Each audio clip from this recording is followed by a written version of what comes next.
Hello, this is Jimmy Song. And I'm GaryLeland, and you're listening to episode 108 of the Crypto Cousins podcast.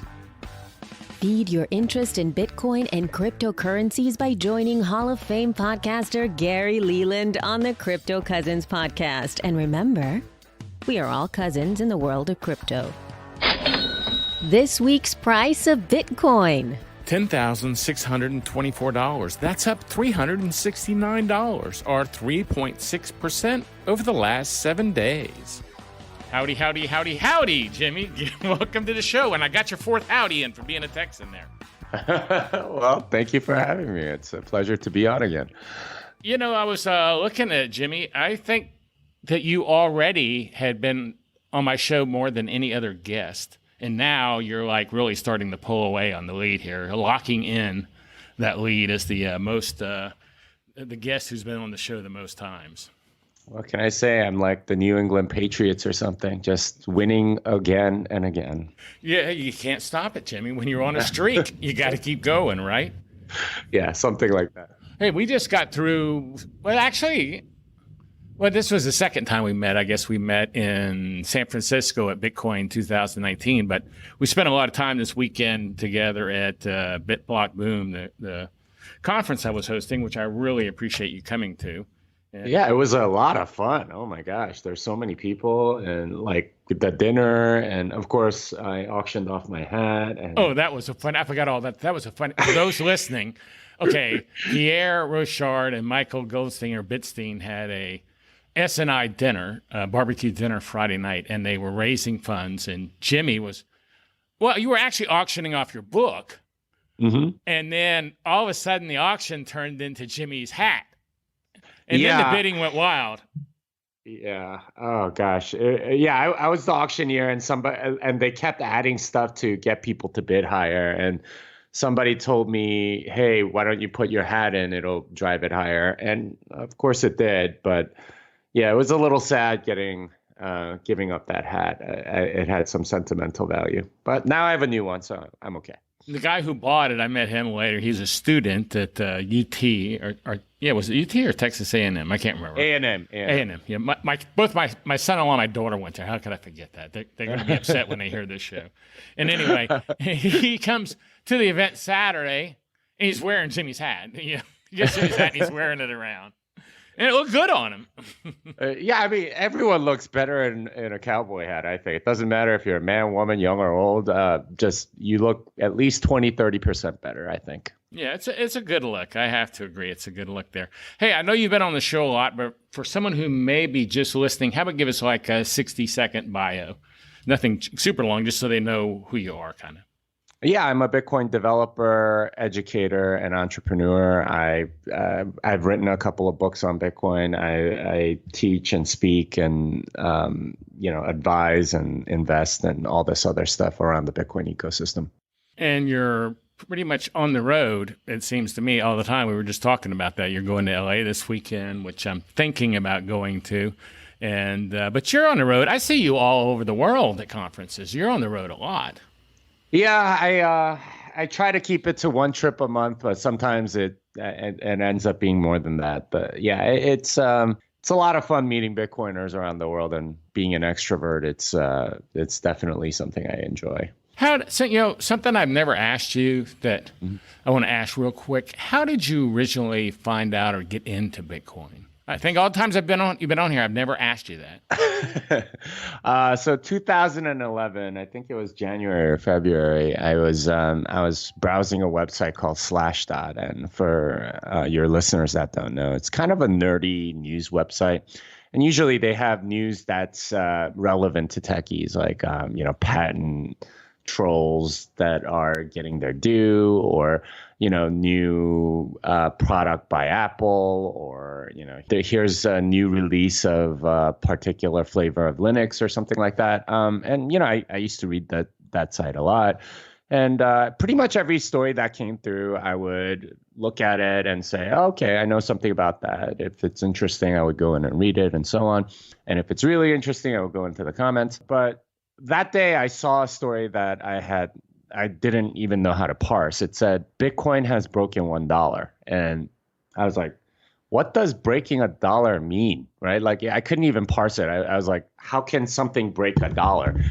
And I found out and so I dug in, I read as much as I could, and I found out that it's actually a currency, and that there's a 21 million limit on it, and that started me on a very long journey that continues to today. That was like over 8.5 years ago, so it's kind of crazy.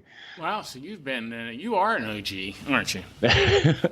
I guess so. My Bitcoin Talk account was created in 2011. So, and if you listeners don't know, that's where all the OGs used to hang out before the Reddit was there, and now it's mostly on Twitter. Right, yeah, Twitter has. Yeah, I think I got my name on Twitter like maybe 3 or 4 months after it came out. I just got it, and I never used it again until I got into crypto. And now I don't go anywhere else. I mean, that's all I go to. I mean, my Facebook account is like dead. I mean, I went there the other day and I had like 1,000 things to approve, and I was like, I'm just getting out of here. Yeah, I shut down my Facebook account a few years ago as well. But yeah, I still remember telling people about it in 2013. I told pretty much everyone I could, like, hey, go buy some Bitcoin just in case. Just, you don't need to buy very much. Most of those people didn't listen to me. So I assume your thoughts are still exactly the same, though, as far as that goes. Yeah, I mean, I think it's like at this point, it's proven itself over a very long period of time. I mean, 10 years, it's more than half the life of a lot of your listeners probably. But yeah, it continues to grow. I think it's a lot more inevitable than it seemed like in 2011, but it's also a lot more expensive. So yeah, that trade-off there. If you're going to hold for like 10 years, then it's totally worth getting a little bit at least. Yeah, I see a lot of people say that you should at least have 1% of your investment. I'm not an investment advisor. I don't know what people should do. I know what I'm doing, and I'm a believer. We were also talking a minute ago that you were at BITBLOCKBOOM and you were signing copies of your book, and we're going to talk about your new book tonight, but I want to go into that book real quick because you have the book you were signing, and it looks like you sold quite a few copies, was Programming Bitcoin, Learn How to Program Bitcoin from Scratch. Can we go over that for a minute? Yeah. It's a book I wrote for O'Reilly. It's meant for programmers that already know programming but don't know much about Bitcoin. And essentially, it goes through chapter by chapter the entire protocol behind Bitcoin. So, anyone that picks up the book can learn it from scratch and program their own Bitcoin library. And, there's a lot of math I have to teach. Otherwise, like digital signatures don't really make sense. And there's a lot of exercises. It's meant to be a very immersive book. And I thank O'Reilly for believing in me and publishing it. So have sales gone as expected? I don't really know what I expected. I get a royalty check every month, and that's about all the data I get from them. I mean, I guess I should go and ask my editor if there's any sales statistics I can look at or whatever. But not that it matters. I mean, I just was curious if you were happy with how it went, how the book came out. Yeah, I mean, I've gotten a lot of really good feedback on it, and people tell me that they didn't really understand it until or at least they've developed their skill set enough to go get jobs in this industry and so on. And a lot of companies are now using it as their for new engineers, that this is what you have to kind of do for the first week or something like that. Oh, it's like a starting textbook kind of for a new Yeah. I mean, I designed it kind of like a textbook because I teach at the University of Texas, and this is what I use. Like back when the book was in beta, I was giving it out to my students like preview chapters so they can go do their reading, and then I could teach them during class and so on. Well, that's pretty good. That's pretty exciting. So let me ask you a question, because I'm not a programmer. And a lot of people who listen to my show probably are not programmers, so they'd be listening to someone a lot smarter than me. That's for sure. You got to really be good at math to do this, right? Generally, math and computer science kind of run together. For whatever reason, if you can sort of reason mathematically, reasoning from a programmatic sense comes fairly naturally. And there's definitely like a deep neural connection between the two. as far as like who can program, who doesn't, I don't really know what to tell you because I've seen programmers come from all walks of life, and it's hard to know, whether or not someone would be good at coding just by like talking to them. Right. Yeah, some people have a skill set that you can't tell by meeting them. Hey, something else I want to go over real quick, and then we're going to get into your book. I'm sorry, I'm just bringing up this stuff. This stuff we're talking about is not even in my show notes. Okay, I was having lunch with two people last week who in Fort Worth are pretty big crypto people. And I didn't know him. I met one of them on the plane coming back from Bitcoin 2019. He was sitting next to me. And he owns CoinSource, all the Bitcoin ATMs. And him and another guy, and I was talking about Jimmy. I said, yeah, I had Jimmy Song on the show. Or maybe I was saying you were coming to the event, and they were going, oh, Jimmy, he made that crazy bet that Ethereum was not going to exist in 5 years. And I said, that wasn't the bet. I said it had to do more with dApps, I think, in 5 years. It wouldn't be a certain amount of them. And they're like, both of them are, no. It was like, and so they have to look it up on their phone and go, oh, you're right. It doesn't say that Ethereum is going to go out of business in 5 years. So getting to that, because I was telling my wife about that, and she was like going, well, how'd the bet go? So how'd that go? Did y'all ever finalize the bet? Or I know it's a long story our listeners may not know, but this is just something I want to know. Yeah. So just to give your listeners a background, back in Consensus last year, so 2018 Consensus, he and I were sharing the stage on like just sort of like future of blockchain and stuff like that. And we were asked a question about where blockchain would be 5 years from now. And basically I said, if you look at stuff from 5 years ago, none of it's really panned out. It's really only Bitcoin. And I expect the same thing 5 years from now. And Joe immediately said, if we can come up with some crisp criteria, I will bet you any amount of Bitcoin that you are wrong. So we shook hands on stage. And for the next year, I tried chasing him down to get the terms of the bet really solid. Well, I heard you on Laura Shim's show. Yeah. And I thought that show was announced. So like, we're going to finalize the bet. And then he backed out. Yeah, he's a weasel. So he did that. And essentially, like, it took until Consensus this year.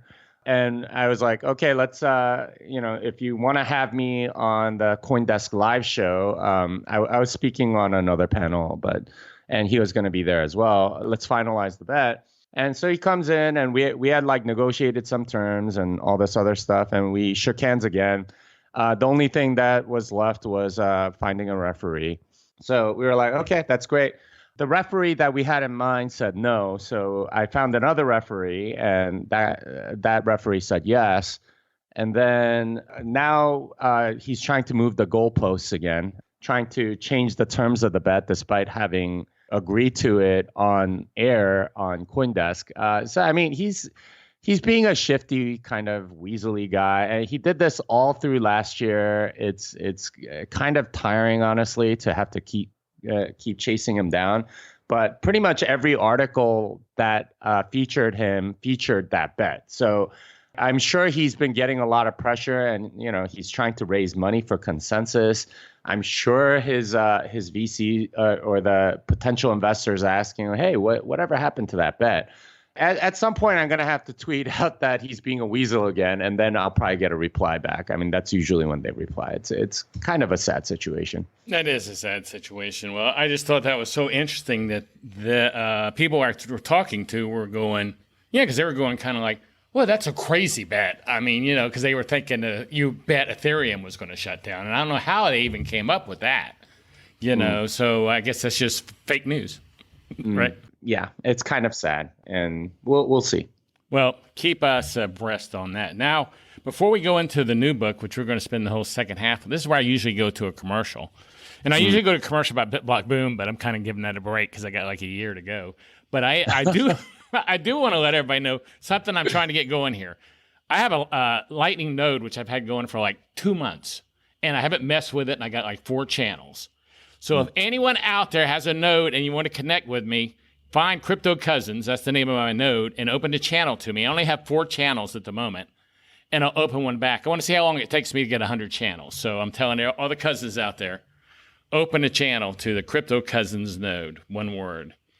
Okay. I figure that's the easiest way to grow it, right? It's just tell everybody. Well, yeah, it'll be interesting to see, how well that works. I don't think anyone's quite done it this way yet. So well, I've always felt like if you ask, I mean, if you want something, you have to ask. Like I used to be a door-to-door salesman, and some people would just sit there and talk forever to the customer, and I'd go in 4 minutes and go, "Hey, can I take your order?" And they go, "Okay," because they wanted it. But some people thought they had to go through this long sales presentation. And people wanted it when you got there. You know what I mean? Mm. So let's go into the new book, which is the Little Bitcoin book. Why Bitcoin matters for your freedoms, finances, and future. And I was looking at this book last night. It's like 115 pages. There's like 8 different people that wrote this book. I mean, and y'all met like on a rooftop for 2 days. Tell us about putting this book together. Let's start there, about the people involved in putting this together. I've never heard of doing a book like this. Yeah, and it was brand new to me too. So I was in the middle of writing my other book, Programming Bitcoin, when I went to this O'Reilly event. That's my publisher, and I was talking to some of the authors, and I met this guy that talked about how you could publish a book in a week, from concept to actually like being on Amazon. And I talked to the guy for a while, and essentially, he gave sort of an overview of what the idea was, and it's called a book sprint. And if your listeners are familiar with like a coding sprint or a design sprint or something like that, it's very similar. The idea is to go from concept to some sort of working product within a week by having everybody work together very tightly and like hashing out any differences really, really quickly and getting that rapid iteration going. So I was really intrigued by the idea after I found out about it. I talked to some friends about it and, asked them if they wanted to try something. It turns out that coordinating the actual sprint itself is the hard part, mostly because people have obligations, right? If you have a family or a job or something like that, it's hard to just sort of like take off a week to do it.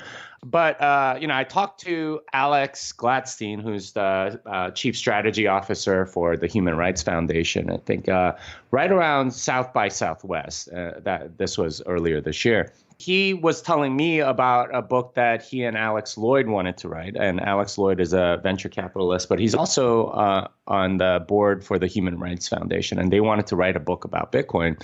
And he was telling me about it because he wanted me to review the technical aspects of what they were going to write. And I basically just told him, hey, I have this book sprint idea. I don't know if that's something that you'd be interested in, but we could just try it, and after a week, if we have a book, great. If not, we can at least learn something and have some skeleton for a book or something like that, and move forward from there.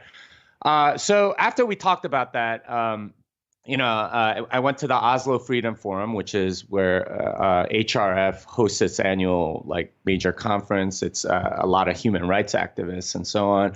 I felt a little bit like a fish out of water a little bit because, I'm a technical guy and these people are all protesting authoritarian governments or, they're from Iran and Afghanistan and Venezuela and Nigeria and all these other places. So it was a little bit like, oh, wow, there's a whole world outside of Bitcoin that's using it. And at that point, we were sort of, hanging out afterwards. They throw great parties, by the way. I think we were at the rooftop of some hotel and we were talking about the whole idea. And it was a bunch of us Bitcoin enthusiasts from around the world. And we're like, hey, let's do this book. And it came together around then, and we scheduled it for early August. So we literally wrote it earlier this month. We took a whole week to go from conception to uploading it on Amazon. Well, it was really like 4 days. And I was kind of surprised, but we got it done. So when y'all met, did you just have like a whiteboard going and you come up with the topics? I mean, you had to come up with the chapters. Uh-huh. I mean, let's start with that, the chapters. How'd y'all decide what chapters? Yeah, so there's if you're familiar with sort of code sprinting or design sprinting, you have to spend a lot of basically like the first day kind of planning it all out and figuring out what it is that that everyone is doing, and getting that set is pretty critical. So I took a lot of what I've learned over the years, just like code sprinting or whatever, and came up with a process. Essentially, we first of all decided we needed to get into the minds of our audience, but we had to sort of define what our audience was. So I had everyone just sort of write down, like, describe your, the person that you want to read this book as closely as possible. So, like, how old are they? What gender are they? What career are they in? What shows do they like? What movies do they like? What's their worldview? So we can get into their heads a little bit. And I even, after we defined that, we had like 8 different audiences. And then I made them like play that character. So, okay, so we're going to ask some very basic questions about Bitcoin, and you tell us, from the perspective of the audience, what you already know about it. So what is Bitcoin? It's some sort of electronic digital money or something on the internet. So going into that, we got into the minds of our audience. And then after that, we went and wrote the reviews that our audience member would write after they read the book. And that kind of gave us a sort of like a guidepost as far as where we wanted to go with this book. And after that, we wrote down on a bunch of Post-it notes everything that we would need to cover in order to get our audience from point A to point B. Point A being like sort of where they are now, to point B where they would be writing the review that we wrote. So we had a bunch of Post-it notes, and we posted them all on the wall. And then we started grouping them, and those groups eventually ended up becoming chapters. And we put those chapter titles or rough chapter titles on bigger Post-it notes, and then sort of organized them. And then we had our table of contents. And from there, we were able to start writing. Well, your book really has, you have the foreword, and then you have maybe 5 or 6 chapters. And then it goes to question and answer. And you have a lot of, which I kind of like, question and mean, like, who's Satoshi Nakamoto's 2 pages? Who controls Bitcoin a page? I mean, it's going through question, not just a chapter question and answer, which it is, but it's like you've got it broken down here, each question. So how did y'all, okay, you've got your chapters figured out and you got your questions figured out. Did like one person say, like, did you say, I'll take what's wrong with money? And someone else says, I'll take what's Bitcoin. And someone else, I'll do price and volatility. I mean, you just dole it out. So it's like, or did you go, okay, let's all together as a team write what's wrong with money? I mean, that would be a long process, actually, rather than everybody taking a chapter. Yeah. So what we did was everybody looked at every chapter. That was part of the whole deal. But first drafts were assigned like, hey, I think, Alex was like, hey, I'll take a first crack at the, Bitcoin and human rights chapter. And I was like, oh, I'll take a first crack at, what is Bitcoin chapter, and so on. And we just started writing. And then after the first draft was done, then, somebody else would look at it and do a second draft. And, oftentimes in the second draft, you would add a lot of content because like, oh, okay, well, in order to do that, you need to explain this and so on. So we ended up adding a lot of content, and everyone looked at every chapter. A lot of us like went through it more than once, just to clean things up and stuff like that. But yeah, it was just, everyone was just constantly working because you're either writing a chapter or editing a chapter, and everyone has like a different perspective, so they're adding different things and adding new paragraphs and so on. The Q&A chapter was originally in the book as sort of like, what are some common questions people have about Bitcoin? It made sense later, like, this doesn't really flow well if we go straight from like, what gives Bitcoin its value, and then straight to like Q&A, and then like, Bitcoin and human rights. So we decided to move that to the end because, we still wanted to keep the Q&A format. And we actually went out on Twitter and asked a lot of people, what are some questions that you hear from newbies about Bitcoin? And we compiled a lot of those, and that's where that came from. I want to make sure I got this correct here. So the first day, y'all were pretty much just all working together with Post-it notes, coming up with thought patterns, coming up with chapters. Then like the next day, all 8 of you guys are all on computers writing chapters all day. Yeah, and we had a whiteboard of, who's doing the first draft and who's doing the second draft and who's doing the third draft. And, you put your initials up there and then circle it after you finished and all this other stuff. So everyone went through every chapter, and that was the deal. Oh. It's not just reading it; it's going through it, editing it, adding content to it, changing it.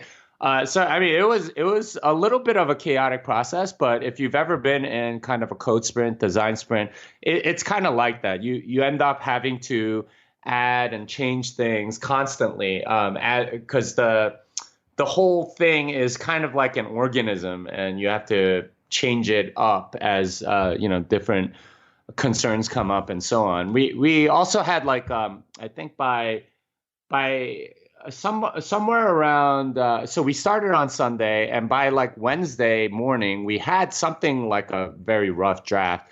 We sent it out to a bunch of friends to have them review and give us feedback and so on. And that was very helpful as well. And we tried to incorporate that as we went. And there were certain parts that were controversial, that we disagreed on and so on.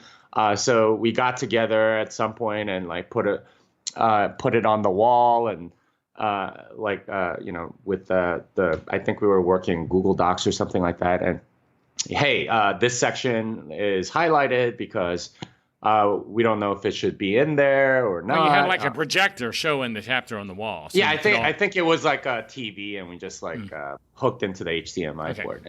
Yeah, it was just okay, what do we do with this? And we had some long discussions about how much of Bretton Woods do we put in there? How much do we talk about war and all this other stuff? And it was a really interesting collaborative process, and it was very emotionally satisfying by the end to have something that we could actually, sell or complete and whatever. Now, in the book, you have a picture of you guys. Is that where y'all were doing it at the residence? Yeah. So it was. So Alex is a VC, and I guess he has other VC friends. So it was one of his friends' houses, and it looks like a nice place. Yeah, it was a sick place. It was 9 bedrooms, and each of them had its own bathroom. So, nobody took the pool house bedroom, but it was a beautiful place. We cooked our own food. We all slept there. Some of us stayed up till 3 a.m. one of the nights just to try to get it to finish and all this other. It was a lot. Well, it sounds like it was just a crunch 3 days of work, but something, when you're interested in something as you are in this, it's not really necessarily always work. Yeah, no, it's really fun. Yeah, I don't know if you've ever been in a startup or whatever, but that's kind of what it felt like to me. I felt totally at home because it's I've done this before, where you're trying to get a feature out by the next day, or trying to finish something, and you have somebody next to you that's also trying to make another part of the system work, and they're depending on you to finish yours. And it felt very much like that. And for me, that's really the attractiveness of a startup, is working in close proximity and doing stuff like that. And this is where you make something really awesome. Well, where'd the title come from? The Little Bitcoin Book. That's the title for everybody. Yeah. So we actually had a pretty long debate, because I think the two candidates were Why Bitcoin Matters and the Little Bitcoin Book. And we thought a lot about our audience, and really the lens of every decision had to come from, and we had to justify it from the perspective of our audience. Is our audience going to understand this? Is it going to appeal to our audience to do this? Is this a reference that our audience would understand, and so on? We had those two. Why Bitcoin Matters sounded a little more serious. The Little Bitcoin Book sounded a little bit more approachable. And ultimately, the debate came down to, do we want to make something approachable that ends up giving the reader a lot more information than they expected? Like, was it sort of like entertaining and educational at the same time, or was it the other way? Why Bitcoin Matters? It would have been like the expectation going in would have been, okay, I'm gonna be educated, and then the nice thing is they get entertained at the same time because of all the stories that are in there. We decided on the former strategy because, like it's something that, for example, like, my sister, like she wouldn't get intimidated by a book that says the Little Bitcoin Book. And whereas like, if it's like Why Bitcoin Matters, she might not pick it up and so on. So that was the idea. It's something that's just very readable, very approachable. And we even have like illustrations in there to just make it look very approachable and easily understandable to get people in. That fit our goals better. When I saw the title of your book, I was kind of like, oh my gosh, because I've been working on a little Bitcoin book, but that's not the title of it. But it's a little book about Bitcoin, like half the size of a pocketbook, you know what I mean? A paperback book, and only like 35, 40 pages. So it is a little book, but that wasn't going to be the title. But when I saw your title, I was like, oh my gosh, he's already done a little book. Yeah. I don't know if people remember like the little black books from like the 80s and 90s. That's where you had all your address things. It's just something small. I had one of those. Yeah. Yeah. I was like 25 at the time. Of course I had one. Yeah, back before cell phones and you had to like write down stuff. Yeah. I don't remember any phone number other than my own. Yeah, me either. Well, I think this book's pretty cool. I looked through it and read through it. The chapters are great. I love the question and answer part. Now, is this available in paperback also, or is it just online, or what's the scoop? Yeah, it's available on paperback on Amazon. You can order it. I think the Amazon keeps changing the price. It was like $8.88, then it went down to $7.99, and then it went back up to like $8.24. Now it's like $8.48. I don't know, it's somewhere between like $7.99 and $8.88. So it's not very expensive. I would totally, recommend getting the paper copy, because then you could just like give it to someone. Although, and after you buy the paper copy, I think the Kindle version becomes like 99 cents. I think we have the Kindle version priced at $3.88 right now. So that's available. We're also working on an audiobook, which should be released in the next 2-3 weeks, something like that. So, you if you don't like sitting down and reading, which I know is true for a lot of people, you can at least listen to it kind of like a podcast. We're also working on a ton of translations. I think as authors, we agreed that we would pump a lot of the profits into creating new high quality translations in as many languages as we can get out, especially because it is so global. I mean, a lot of the stories in there are from people in all sorts of distressed places like Venezuela and Nigeria and Afghanistan and so on. So we want to translate to all of those languages, and that's what we're working on. Wow, that's pretty cool. That's pretty cool. So they can find it on Amazon. Just search The Little Bitcoin Book. And anything else you want to tell us about it before we get out of here? I want to make sure that I don't miss something that you wanted to say about it or anything. I think this is a great book for people that don't know anything about Bitcoin. It's like extremely approachable. It's the kind of book that you could give to a non-technical person. And the whole first chapter is about what's wrong with money today. And it gives an overview of the current monetary system in an approachable way, so they can kind of relate to it. And then it's like an introduction to Bitcoin and why it matters for human rights and where its value comes from, and what it means for our future. So I would love to see this book in the hands of a lot of people that don't know anything about it, and have it become like sort of the gateway drug to Bitcoin, I guess. Yeah, that's a good goal. I mean, that's a great goal if we can grow the usage of it. Yeah, so that's great. Well, let me ask you a couple questions. I got some new questions that I ask at the end of my show now, from fans telling me, ask me questions. So we're going to end it up here with a couple questions. What are your favorite podcasts? Honestly, I don't get to listen to very much. I used to listen to more, but the thing that I found out is that when you're producing your own content, like I do with my YouTube show and writing and all this other stuff, it's hard to find time to go listen to other content. That makes sense. But at the back of the book are a bunch of additional resources, and we put a bunch of books and things like that in there. I see that. I see that. Yeah. So what wallet do you use? Or, I don't care what you use. What wallets do you like? I'm moving over to Cold Card, but I want to make my own hardware wallet.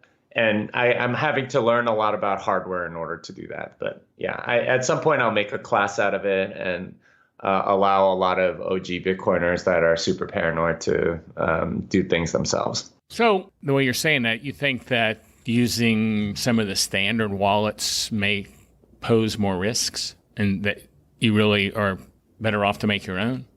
Well, so... I was always scared I'd mess up and lose all my Bitcoin because I'm a dummy. You know what I mean? Yeah. Yeah, I made a mistake and all my Bitcoin disappears because there's a hole somewhere or something.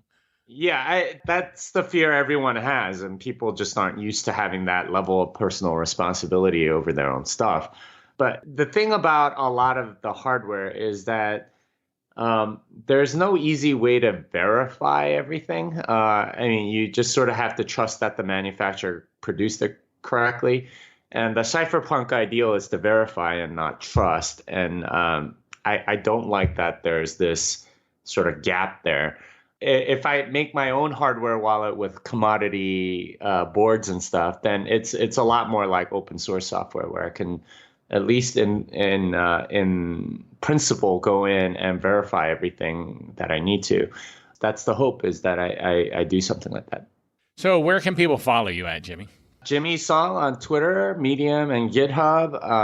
My website is programmingbitcoin.com, and the Little Bitcoin book is I think is it the Little Bitcoin book? Yes, or the Little. No, I mean for the website. Oh, I don't know. I haven't been to the website, so I can't. Okay, so I think it's littlebitcoinbook.com So if you go there, well, you need to buy the littlebitcoinbook.com, Jimmy, because someone else is going to buy it, and then they're going to like steal all your traffic to some porn site or something. Yeah, I don't know. It's a quick site that we made. Like I think we bought like the ISBN number during one of the nights. We were like, oh, we need an ISBN number. Right, let's go on eBay and buy one. We also bought like the domain. Oh, it's available. Let's go buy it. No, I understand. I'm one of those people that I always get the singular and plural because I've heard for $9 a year. I don't want anyone diverting my customers to a porn site or something. You know what I mean?